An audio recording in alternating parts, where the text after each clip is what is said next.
Alright, so in this video I'm bringing you a deck profile of my Naturia Traptrix Kaiju deck, which actually has a surprising amount of synergy and it works really well. This is probably one of the favorite decks I've ever made, and it actually works really well. I've topped every single time I've gone to locals with this. So to start off, I'm going to just tell you how I came up with this deck.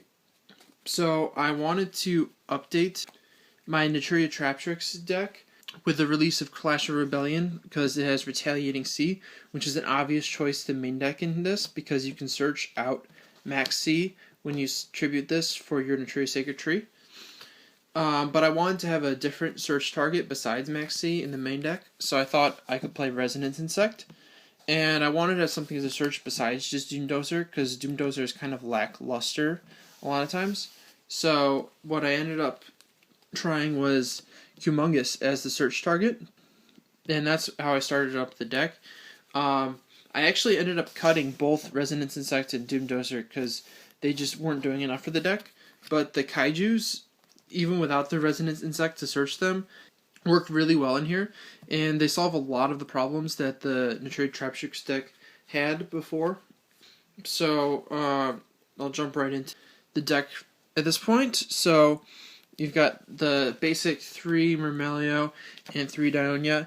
This is still the main monsters in your deck. This is where most of the power comes from.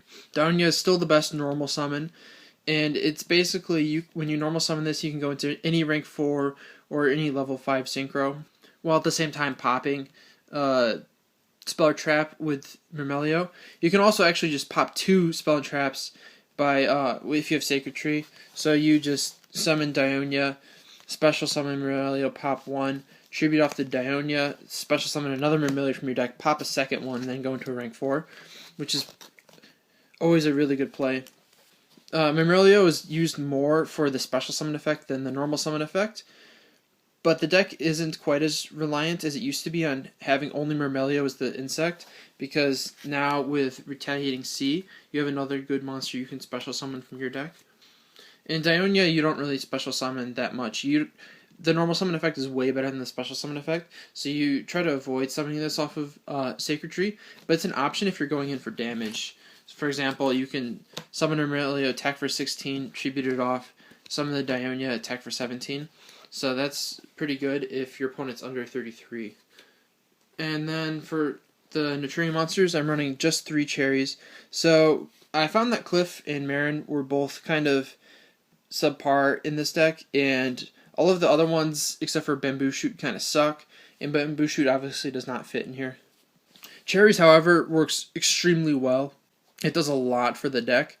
Besides just being a level 1 tuner that you can easily tutor from your deck, also its own effect works really well with the Sacred Tree. So if you have the one and it dies and you special summon the other 2, from this position you can, if you don't even have Sacred Tree, you can just go into a rank 1. You can also just normal summon something like Myrmelio and then go into a level 5 synchro. You can also tribute off one of these if you have the Sacred Tree to special summon a Myrmelio, pop a card, and then go into level 5 synchro. You can also do that during that phase, and then during your turn, sack off the other one for a second Myrmelio, pop another one, then go into rank 4. So there's a lot of different options that you have if you have the cherries with 2 of them on the field. And then Gloat Bulb. Gloat Bulb is still amazing in here.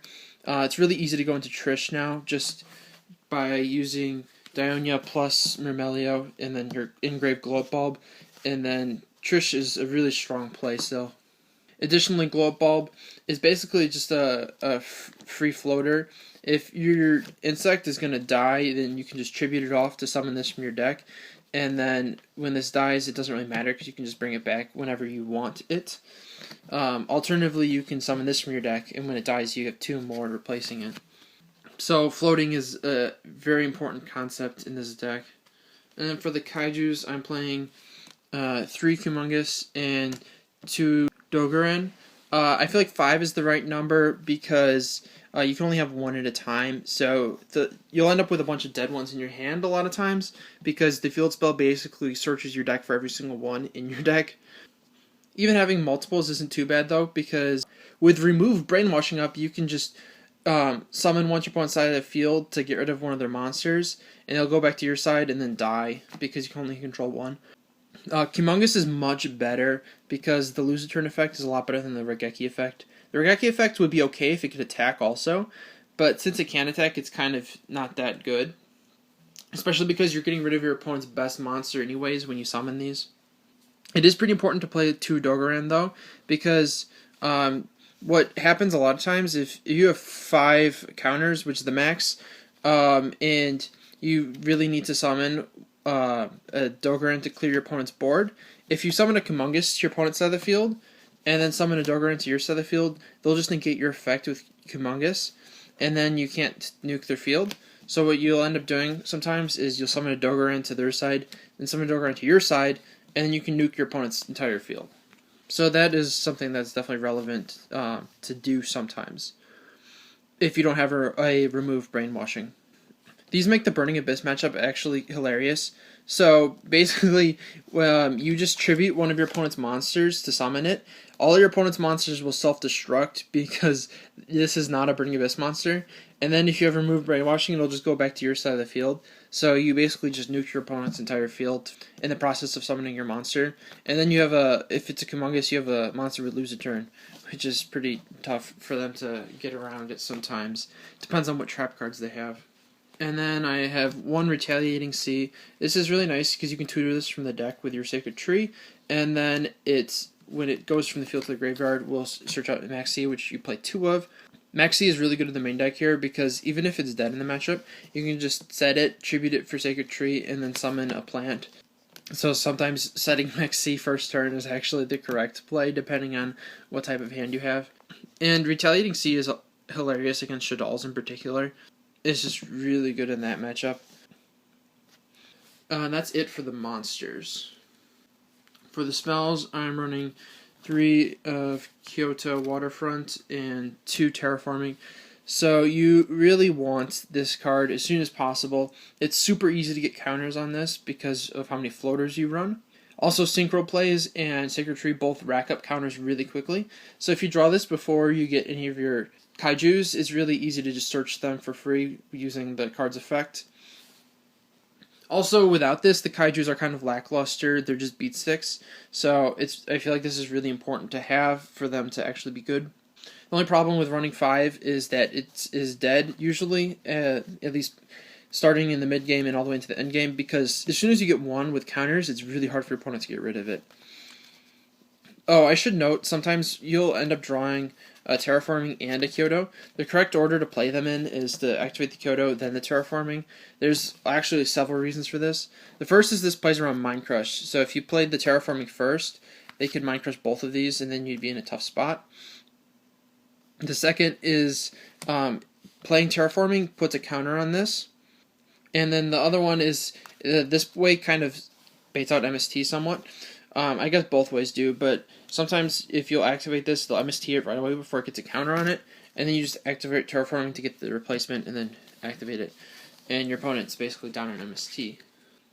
I'm not running Upstart, Goblin, or Pot of Duality, so not really very much deck thinning. I don't like Upstart in here at all because there's so many cards that you want to keep in your deck, like Cherries, for example. And you can so easily tutor basically every card that you want using either Sacred Tree or the Field Spell. So it's not really worth it, in my opinion, to play Upstart.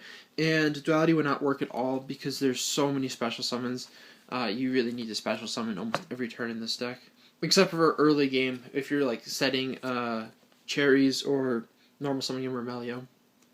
I'm playing 2 Creature Swap, so this is not quite as good as Remove Brainwashing, but it's still pretty solid because if you don't have Remove Brainwashing, you can summon one of these to your opponent's side of the field, and then you can summon either a floater or a weenie. So this is both. So you can summon this, give them the Glow Up Bulb in attack mode, take your Humongous, hopefully with counters on it, or on the Field Spell, I should say, and then they attack over it, and it's gone. I also like Creature Swap versus Owner Seal because in this deck you can summon floaters and then steal your opponent's best monster, even if it's not one of the Kaijus. and then give them something that they don't want, which is pretty nice. So I feel like that's definitely better than Owner's Seal, which is just a one-off, and it's only good if if you have Kaijus in hand, so it can be dead. I'm running one Soul Charge. Soul Charge is ridiculous in here. You can just make really strong plays with Synchros usually. It's also nice to summon one Humongous along with, I guess Naturia Beast is the go-to. And I'm playing one Book of Moon, one of the best traps. And I'm playing triple Naturia Sacred Tree. I've already talked about this a lot. It basically tutors your deck for whatever insect or plant you want, all of which are basically floaters. And then I'm playing triple remove Brainwashing. This is really good with the Kaijus. Basically, you tribute your opponent's monster to summon a monster with Regeki or a monster with Lose a Turn, both of which are beat sticks and are easily searchable. So it's pretty crazy in this deck. And then I'm running two Karma Cuts. So I like Karma Cut better than Phoenix Wing Wind Blast this format. I feel like it's better. And the discard is pretty nice in here because you end up with so many dead cards in hand usually. You'll end up with a lot of extra Kaijus just because your field spell searches out all of them. You'll also end up with dead creature swaps and removed brainwashings because if you have one removed brainwashing, then creature swap is useless and extra removed brainwashings are also useless. You'll also end up with extra terraformings and field spells, which you don't need. So, by late game, you have a lot of dead cards usually. Usually it doesn't matter because at that point you're already winning. But this is a good card that you can basically activate for free because the deck gets so many free pluses. Mostly off of Sacred Tree and the field spell. These are where most of your card advantage comes from. And then for my trap holes, I'm playing one Bottomless and one Trap Hole Nightmare. So this is totally enough. You do not need to play three. I think I've needed a third like maybe 2 times ever the entire time I've been playing Naturia Traptrix. So these you don't normal summon nearly as much as you special summon them. Usually you'll only normal summon 1 or 2 the entire game, and 2 is much less often than 1, so you don't really need more than 2 targets in the main deck. I do side a lot depending on the matchup. Some trap holes are particularly good in certain matchups, but these are the most generic, so I like having those ones in the main deck. And then to round out my trap lineup, I've got Warning, Vanities, pretty obvious, and then Jar of Avarice. So there's a lot of stuff you want to shuffle back in here. You could potentially want to shuffle these back in if you need to summon another Myrmelio. If you're out of Myrmelios in your main deck, you might want to shuffle some in, but you definitely want to keep at least 1 in the grave for your Dionyas. It comes up a lot where you want to shuffle these back in because you've already searched out all of them. So if you reshuffle them back in, then you can search for more of them. Dionia is a nice one to shuffle back in because it's the best normal summon, so you want as many in your deck as possible. And then the last thing that you want to shuffle back in is Cherries. This is the most common, to be honest, out of all of them, because as soon as you use one, you've basically used all 3, and you need all 3 in deck for it to be effective. So, yeah, this is really common for you to Jar of Avarice it back. I'm only playing 1. You could probably try 2, but I've never tried that. So I'm not sure how well that would work. And then the extra deck space is pretty tight, but I think I've gotten 15 good ones here. I've summoned all of these before, so it's all pretty useful in here. For your level 5s, you're playing Tree Beast, which is the best one. Armades and Cataster, which is definitely needed to just out certain monsters sometimes. And then for level 8s, which is Humongous plus 1 of level 1 tuners, you're playing Stardust Spark, Crimson Blader, and Hot Red Dragon Archfiend. These are all useful in different situations, though these are not used nearly as much as the other synchros. And then for 9s, just Trishula. You might consider playing 2 if you could, but you can only play 1, and it's really good. 1 Dull Hand for when you have 2 cherries and nothing else to do with them.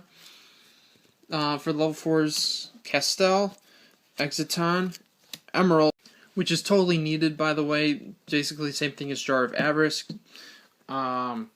except you can summon this from basically anytime you draw down. Yeah, Abyss Dweller and Cowboy. These two, I guess, are somewhat optional. You could play other rank 4s instead, but you do need a lot of rank 4s because you make it so often. These three are definites you need. And then, I guess, still technically rank 4, Ptolemaeus and Diamond for dark decks. And then the side deck is a little bit less flexible than a lot of decks, just because there are so many things that work so well in here. For example, I'm running 2 Retaliating Seas, the 3rd Maxi, and 2 Flying Seas, and I think you pretty much have to side all of this, just because it's so good in this deck. You can tutor out Retaliating Sea from your deck with Sacred Tree, and this searches your Max Seas and your Flying Seas.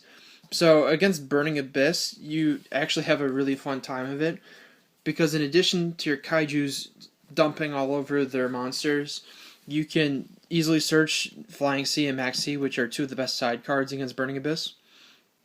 And Retaliating Sea is a really good side card against Shaddolls, and you can search Max Seas, which is also pretty good against Shaddolls. So both of those matchups are helped a lot by that engine.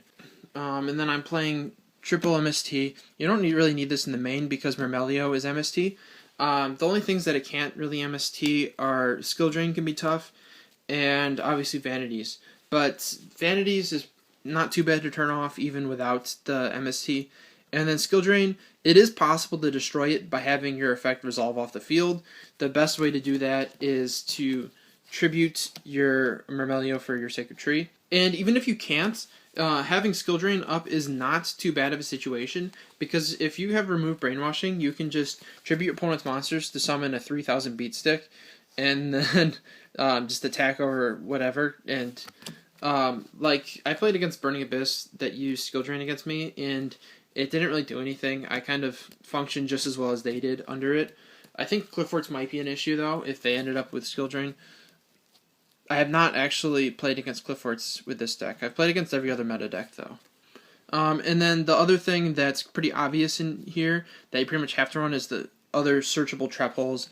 So I'm playing a variety for different matchups. I'm playing 1 trap hole, 1 void trap hole, 1 time space, and 1 deep dark. So these are all good against various matchups, and you'll want to have them depending on what you're playing against. The only thing is sometimes I kind of want 2 of this because it's good against like decks that the other ones aren't. Things that heavily normal summon but don't heavily special summon. One thing I want to note is, like, this is one of the few good ones against your Senju, which I ended up playing against, and that matchup just sucks.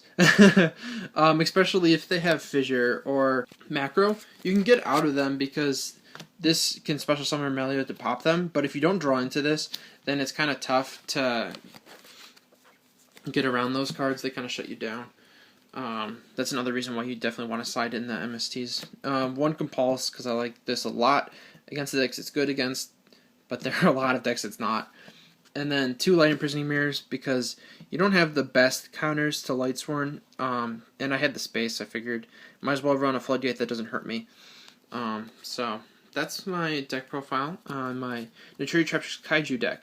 Hopefully you guys enjoyed the deck profile, and if you did, be sure to check out some other stuff.